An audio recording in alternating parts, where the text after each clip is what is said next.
Imagine sitting at your desk right now. You have this database query that has just been failing for 20 straight minutes. Oh, yeah. The absolute worst. Right. You are just intensely frustrated. So you tab over to a messaging app, you snap at a coworker for asking a totally simple question, you tab back in a huff, and then you accidentally execute a destructive command on the completely wrong branch of code. And everything just breaks. Exactly. But like, why did that just happen? It wasn't a technical error. No, not at all. It was a failure of human behavior. We constantly try to fix friction at work by, adding bureaucracy or optimizing for this sort of fake efficiency or just trying to win the immediate moment. Yeah, and those actions completely ignore how people actually tick. Right. When you are managing a team or running a project and you hit a wall, your instinct is probably to just apply a generic workplace fix. You add a layer of management. Or you batch your tasks to save time. Yeah, or you dangle some vague carrot to motivate a team member. You argue a point in a meeting until you have just completely crushed the opposition. We tell ourselves these are best practices. But they're not. They're actually hidden traps. Exactly. The mission today is to dismantle these generic platitudes and break down exactly how things work when you strip away all those illusions of process. Yeah, because when you experience a failure in your processes, whether that is, in project delivery, hiring, team dynamics, your very first instinct is almost always to add a layer of control. Always. You rarely actually remove the root path of the failure. And you do this because, well, adding a process feels like taking action, right? You want to feel safe. It's comforting. Exactly. But this fundamental misunderstanding of causality is exactly what sets up the first core illusion you face in the workplace, which is the illusion of control. The illusion of control. Right. And we see this incredibly clearly in the gap between pre-sales and delivery. Oh, this happens everywhere. It really does. So picture this highly common scenario. Your sales team signs a massive contract with a new customer. A huge win, supposedly. Supposedly. But then your delivery team, the people who actually have to build the thing, they inherit a deadline, a scope, and a set of just wild assumptions that nobody on their side ever approved. Right. They trace the first bad decision back to some pre-sales call they never even attended. Exactly. And the standard, totally flawed organizational response to this disaster is to add a technical architect to the pre-sales meetings. Right, because obviously we just need a tech person in the room. That's the logic. It assumes that because the problem involves technical commitments, putting a senior technical person in the room will, magically stop bad commitments from reaching the final contract. Okay, let's actually unpack what this looks like in practice, though. Adding the architect to the meeting is exactly like installing a state-of-the-art security camera pointing at a door, but leaving the front door wide open. That is a great way to put it. Right. I mean, you have perfect visibility, but absolutely no control over what passes through the frame. The architect sits in on those initial calls. They do exactly what they're supposed to do. They challenge the weak assumptions about source systems, security rules. Data volumes, delivery dates, all of it. Right. And the customer gets a realistic view, and sales leaves with clear technical boundaries. But then the architect leaves the process. Yes, they leave, and the commercial talks continue for weeks. The customer pushes for a tighter deadline to satisfy their own board. Right. A completely new system enters the scope. Yeah. What was originally supposed to be a safe, phased rollout suddenly becomes this terrifying single launch. Yeah, a casual assumption turns into a hard promise. And absolutely nobody sends those changes back through a technical review. No, and it's actually worse than that. It creates a situation that's more dangerous than if the architect had never been involved at all. Wait, really? Because it creates confidence without control. The final signed contract becomes the real specification, while your delivery team still holds the version discussed 2 weeks earlier. Oh, wow. So they're on completely different pages. Totally. Now, your sales team can honestly say that architecture reviewed the deal. Your delivery team assumes the architect saw the final scope, and the architect assumes the agreed boundaries remained intact. So everyone has a reasonable yet entirely false belief that someone else covered the risk. Exactly. Your delivery team receives a signed contract with the architect's name stamped on a completely different proposed solution. The project now carries this seal of technical approval that never actually applied to the final mutated version. Because the presence of the expert actually encouraged everyone else to just turn their brains off. Precisely. But, I mean, adding people feels like a real solution because you can physically point to it, right? Yeah. You literally see calendars change. You see the meeting invites going out. You see the architect sitting in the room. And it provides the temporary sense of security to management. It looks like work. Yeah. So how do you force the harder conversation about ownership when the illusion of taking action is just so comforting? Well, you have to remove the gap entirely. Remove the gap. Right. The solution is not changing the invite list or adding more oversight. If a commitment can still change after a technical review without triggering another technical review, you have to remove that possibility from the system completely. So what's the actual tactic here? It's incredibly straightforward. The contract physically cannot move forward until the current version perfectly matches the version your delivery team can execute. Period. Period. Removing a failure path forces the difficult conversation about ownership, authority, and who actually holds the power to stop a bad commitment. Right. That conversation is the real work. Exactly. You have to shut the door before you even think about pointing a camera at it. You know, that failure of adding useless layers to feel safe in project management connects perfectly to how you create useless delays in your hiring practices. Oh, absolutely. We gladly trade actual effectiveness for the illusion of efficiency. And here's the trap of CV batching. Yes, the batching trap. Right. You have a job post open for 3 months. A CV lands on a Tuesday from a candidate with, say, 4 years of building data models that a business actually used, working in the exact tech stack you need. The perfect candidate. The perfect candidate. You mark the CV as a standout. You move it to the shortlist folder. But you do not reach out. You sit on it. You sit on it because you were waiting to batch the candidates. Yeah. The email finally goes out 3 weeks later, alongside 6 other candidates, only for you to find out your star candidate signed a contract somewhere else 10 days ago. It's tragic. Yeah. And the psychology of recruitment response times is just completely misunderstood here. You batch CVs because doing one single screening pass feels vastly more efficient than doing 7 individual passes. It feels like you're saving time. Right, and it also reads as fair. You want to feel like a judge grading a standardized test, assessing everyone on the same information in the same round, directly against each other. But you are ignoring the reality of the candidate's environment. Completely. While you assemble your internal roundup, that A-player candidate is doing their own roundup. Right. Your silence is the only piece of information they hold about your company. To them, that silence means either you are not interested or your hiring function is fundamentally incapable of coping with its own pipeline. Both of which are terrible looks. Exactly. Both of those conclusions make the next recruiter's intel they receive incredibly easy to answer. They assume your company is a chaotic mess, and they move on. I find this fascinating because the data actually hides the reality of what's happening. Oh, 100%. Right. Your internal recruitment team tracks a metric called time to fill. And here is where it gets really interesting. That dashboard metric stays perfectly green even if you eventually hire the 4th best candidate 11 days later. Yeah, the metric completely covers up the failure. The true cost of that delay only surfaces 2 quarters later.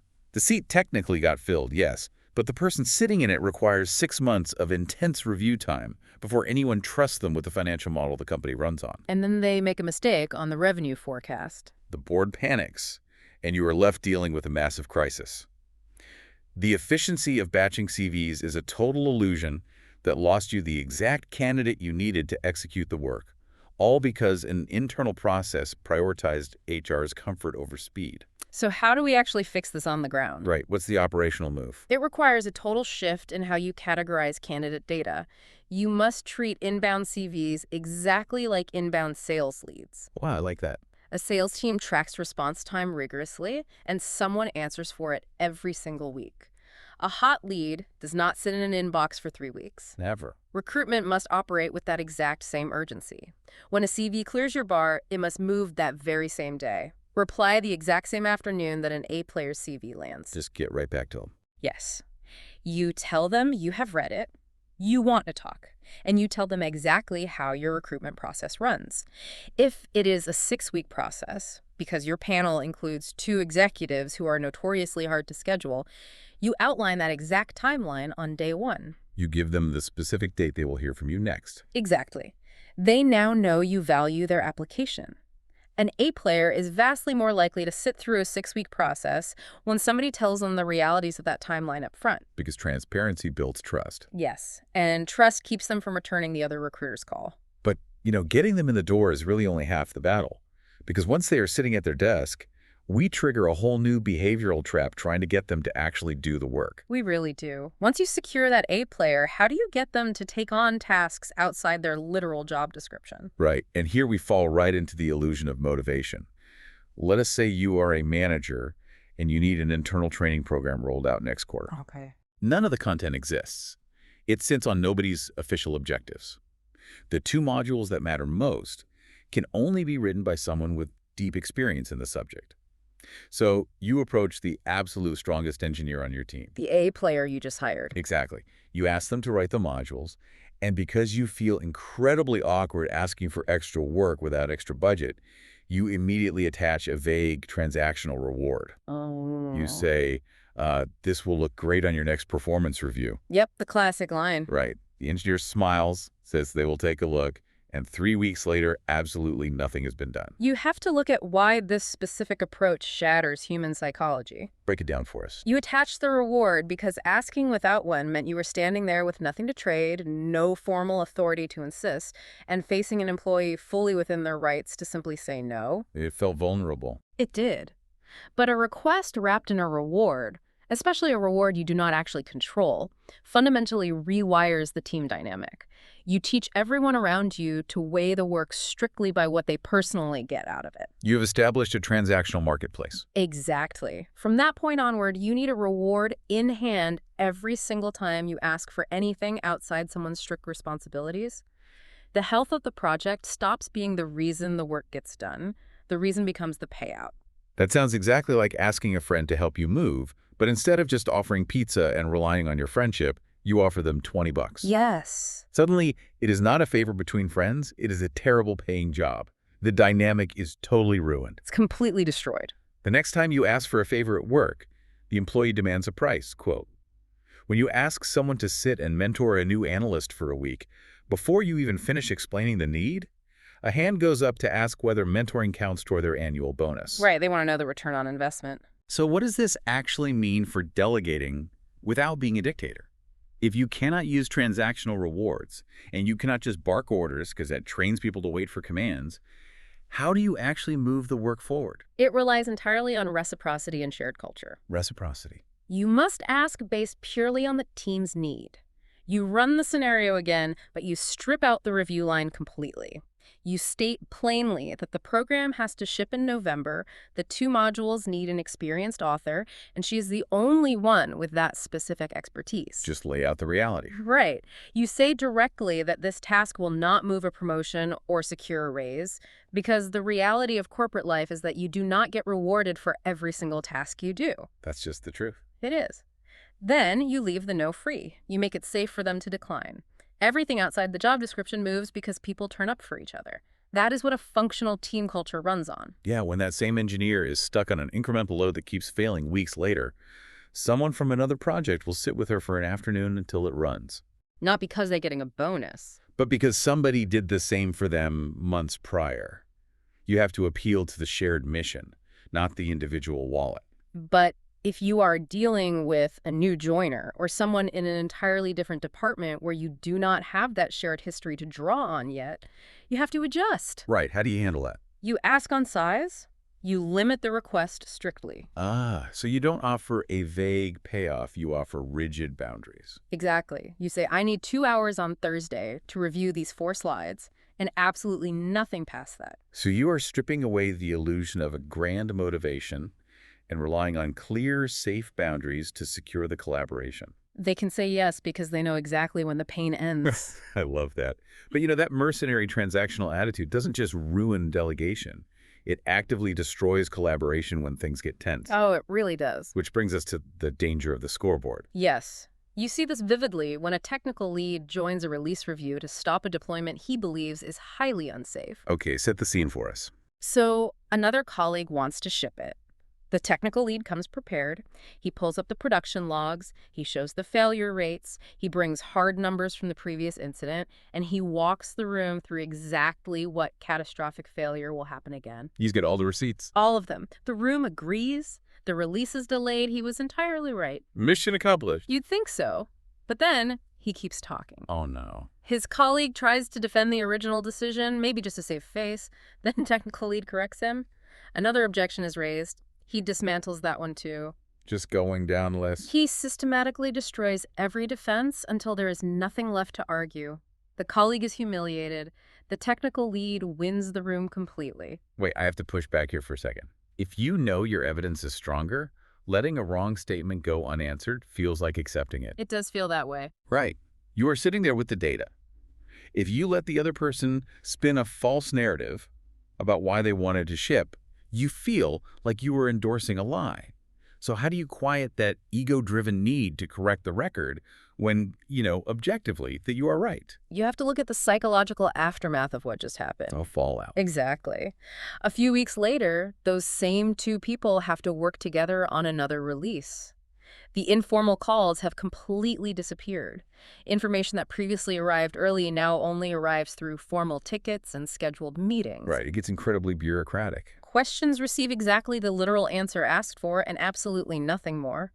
When the technical lead needs help resolving an ambiguous requirement, his colleague maliciously complies by just pointing him toward a massive folder of documentation. Ouch. So nobody refused to work, technically. Right. The relationship technically still functions, but it has completely stopped helping. Because he had to run up the score. Exactly. The technical lead needed the release delayed. He accomplished that vital outcome the exact moment the room accepted the evidence. Everything he said after that point bought him nothing. He was no longer protecting production. He was just establishing who was right. Yes. If you need a decision, you get the decision. If you need a behavior to change, you get the behavior to change. Continuing to argue simply spends a highly valuable relationship to buy a victory you already own. You must win through the outcome and leave the scoreboard entirely alone. Before you make your next point in any argument, you must ask yourself what outcome you still need from the person across the table. And if the answer is nothing, If the answer is nothing and you just need them to admit you are right, that is your cue to shut up. that is such a powerful rule. And that macro-level destruction of relationships in conference rooms connects directly to the micro-level destruction happening right at your own desk. It really does. We justify a massive amount of friction through the micro cost of splitting focus or alt-tabbing. Yes, this is the exact scenario we opened with. You are working on a database query, and it has been failing for 20 minutes. You are irritated. The screen is a mess of red text. We've all been there. You alt-tab over to a messaging app because a colleague just asked a simple question about whether a customer table is safe to use for their report. And you're already mad at the code. Exactly. Because you are deeply frustrated by the failing query, you send 4 blunt, borderline rude words back to them. You tab back over, and in your fractured state of focus, you accidentally run the code on the wrong branch. And the entire system locks up. The entire system locks up. You justify this multitasking because you are trying to protect against opportunity cost. Right. You think you're being efficient. You tell yourself that spending an hour entirely on one failing query is a waste of time when you have 4 other tasks you could progress while the debugging runs in the background. You want to average 5 tasks an hour. But the opportunity cost runs in the exact opposite direction. Completely opposite. When you alt-tab, the topic on your screen changes, but your emotional state stays exactly where it was. Wow. Yes. Context switching is an emotional leak. The frustration you earned from that failing code walks right into the messaging app with you and lands squarely on a colleague who asked a perfectly reasonable question. They cannot see your broken query. No, they just see 4 blunt words with their name on them, and they internalize it as having bothered you. And the fallout of that single alt-tab is massive. The query ends up taking the rest of your afternoon anyway because of the mistake you made when you tabbed back. And then 2 days later, 2 days later, that same colleague uses the customer table based on the vague implication of your 4 rushed words. Their report shifts with duplicate rows, creating a massive data issue for leadership. and they never bothered to check with you first. Because asking you cost them political capital the last time. You touched 3 different things in that hour, and you successfully finished absolutely none of them. So the tactic here is absolute discipline regarding the task in front of you.